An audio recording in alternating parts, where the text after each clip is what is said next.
What's unfortunately not refreshing, the Union right now. Because yes, Jillian, none of this was a surprise. That's what Jillian commented, so I had to read it exactly as she said it. I love that, Jillian. They knew they'd be missing players and injuries would occur, and it wasn't addressed. It was not addressed. Bringing up Union 2 players is not going to cut it. This has been an issue that we've seen from the Union historically, of not being able to prepare for keeping up with the rest of the league. We've seen other teams doing it. I brought up Inter Miami. They're not the only ones. Other teams are doing it. They're able to work through this summer schedule without really missing a beat.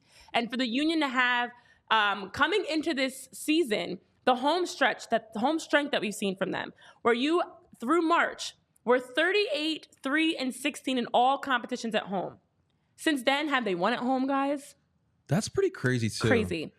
It was a fortress at Subaru Park for the longest time, and now like they can't get out of their own way. It's just that's the craziest part of this winless streak. Insane. And then now it's sprinkled onto the away side, because there was a stretch where the Union were actually the only unbeaten team on the road, just like they were the only unbeaten team across MLS play, and that's also changed because then they swung and they've had the longest.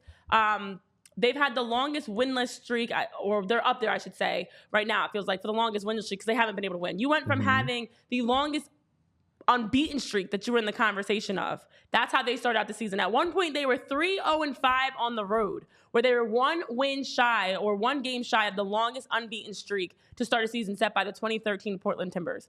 Since then, it's been all downhill. It's been a bumpy road. It's been all downhill from there. So you go from the swings of the success at home, the swings of the success on the road, to literally, as you mentioned, it feels like they can't get out of their own way. And now those things you can count on, the old reliables of the Union, do not exist right now. So I just feel like that in itself is part of the issues. And all these issues we're talking about with the Union, like whether it be the mental lapses that's going on, the lack of depth, everything kind of just points towards the front office and just the way the lack of planning that we had for the season. I mean, the big one, Renee, is you're missing your 3-time goalie of the year in Andre Blake, and then we have to rely on 2 youngsters in Oliver Zemla and Andrew Rick. That's a really tough spot to put 2 young goalies in. That's a position at a young age. Unless you're like a great one, like it's hard to just go right in there and have some success. And that's what we're asking for some of these 2 young players. We've had, obviously, the whole lineup has been interchanging. And, you go from the beginning of the year, you had Ua and Carranza. Ua's been dealing with some injuries. You had to rely on either Gazak, a little bit of Quinn, a little bit of Chris Donovan. The only bright spot, honestly, has been Ty Barrigo. He has been a bright spot. Ty's been a really bright spot. And we knew that, though. How many times have we been on this show talking about we would love to see more of Ty Barrigo? I want to see him, that's all. And now we are finally getting Ty Barrigo, and he's scoring goals. He makes good runs. He's aggressive. He plays hard. We called this before, that we were wondering, why are we see him getting minutes with the Israel national team? Why are we not seeing him with the Union get any minutes? But even as you mentioned with Andre Blake, not only are they missing one of your key pieces in net, but then you lose Julian Carranza. On both ends of the pitch, you're taking big hits. And that's before you even factor in the guys missing for international duty, the guys that get injured, and Ali Bedoya that goes down with an injury.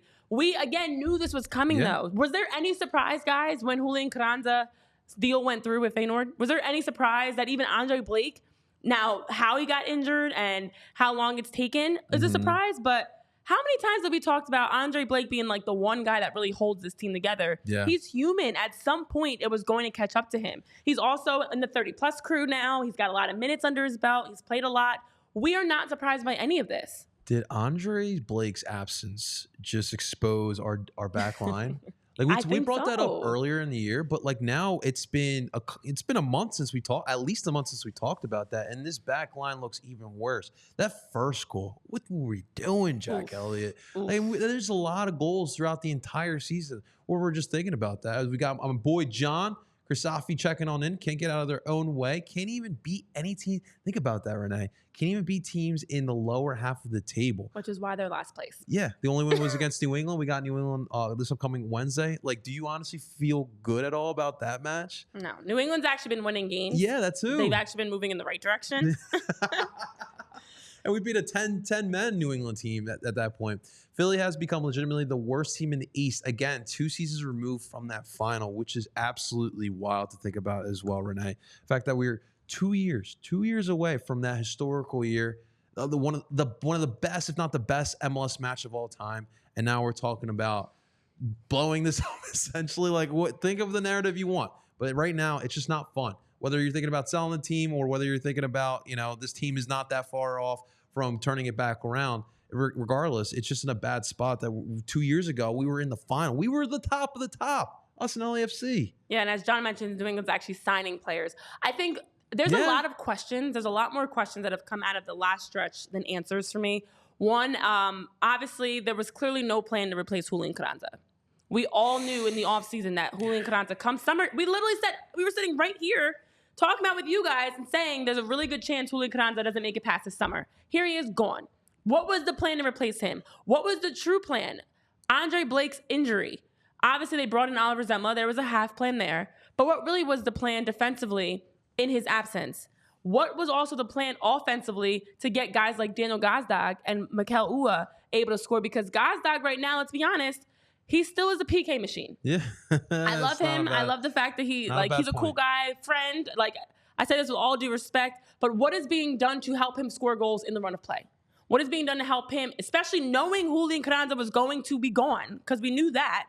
What was actively being done to get Danny going in the run of play once Julian Carranza was gone? It feels like everything that we knew negatively that was going to happen has happened, but there was nothing done proactively to prepare for that. Yeah. Because you had to get this offense going. You had to get Ty Baribo, should have been had minutes. Quinn Sullivan, you're getting Jack McGlynn scoring more goals, but we knew he'd be missing. You had to solidify the midfield. All these things that we're seeing, these are controllables. There's no reason why they should still be dealing with some of these variables. An injury to Andre is one thing because you didn't know you'd have to count on Oliver Zemla this much. Yep. But the absence of Julian Carranza is unacceptable for this to be such a big issue. Well, perfect point, Renee, because their thought was Ty Baribo would be the replacement for Julian Carranza, which is fine. But why wasn't he getting minutes then earlier to start building that chemistry? Drop the mic. No, literally. We thought Baribo was going to be the replacement, which is fine, but dude, put him out there, get him acclimated, right? And I get it, he was going through some injuries, but there was a point of time where we just straight up were not playing him. I remember. And he didn't have enough time to plan. And that way, him and Ua could have gotten some chemistry down, Right. So at this point now, they would be comfortable playing with each other. Now, what's going on is, besides everything else is wrong on the pitch with this team, now you have Ua and Ua, Gazdag, and Baribo all have to get on the same page. This is what we're talking about. And the saddest part about this all is the issues are not even offensive. As much as I want to complain, and we are complaining about the lack of proactiveness offensively, guys, the Union across the league, I was actually looking at some various stats. So the Union are top half in corner kicks of the league. Expected goals, take that stat however you want it. Same thing. They're right in the middle of the league. But also in terms of shots, they're fourth in the league in shots. They are top 7 in the league, number 7 in shots on target. Even in goals, the Union are sitting in that top half. It's not even that they're offensively struggling in terms of production. It's defensively when you look at the issues of the Union. Defensively, they're also top half worst, top 10, I should say, in goals against. Shots against, they're actually sitting in a relatively decent spot, which to me just that's not even a stat that's really kept well.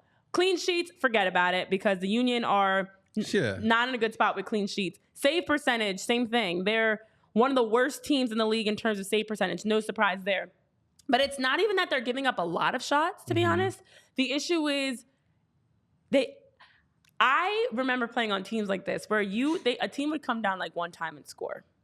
The Union feels like that. They'll be on the attack, get caught in transition, caught flat, and it's just whoa. And then as of late, that one mistake is leading to a second goal. But it's not even there were games early in the season you can consistently point to they were under assault. And we've seen some of that too in stretches. But offensively, they're taking it to teams. They're creating corners. They're creating set pieces like the goal Kai Wagner finds for Ty Baribo. They're creating offensively. But defensively, this team is on so many different wavelengths. Yeah. It's not organized. The communication's not there. I already talked about the issues with the body language, the defensive pressure, the lack of organization and their help defending. It has not been there. And the biggest difference that's changed is Andre Blake. Otherwise, this is the same back unit that we've seen.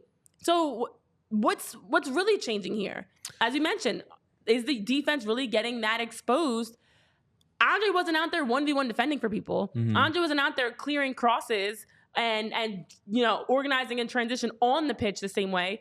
A goalkeeper, MLS goalkeeper of the year goalkeeper at that big of a difference that this defense is in shambles. Yeah, at times. I mean, if you look at Saturday's match, like the first half, they looked solid, and Jim chose to line up the team in the 3-back set, and I thought that was smart.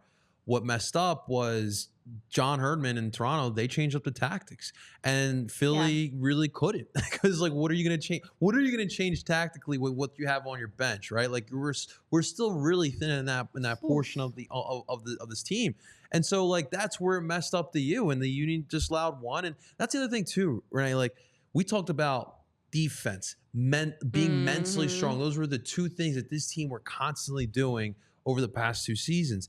And now both of those things they struggle with, especially mentally. Yeah. They allow one goal and they don't have that short-term memory anymore. It feels That's like so true. It's a domino effect, and everything kind of just falls apart. And then at the end of the game, they just seem really frustrated. And I talked about it with Gabe last week from We the Union on Monday, but like Renee, like when you're thinking about a captain, you're thinking about a leader. When moments like this, when stuff is hitting the wall, you look up to your leader. Who is that for the Union? Glez is wearing the band while Ali and Andre's out, and unfortunately, he's having his own struggles as well. So when you're struggling like that, it's natural. Like you're looking at big brother, big sister, and right now they don't have that because big brother is also struggling. Leadership's been a problem too. We haven't talked about that, but it's a big problem too. Yeah, you can't put someone else's oxygen mask on until you put yours on. And right now this team is gasping for air.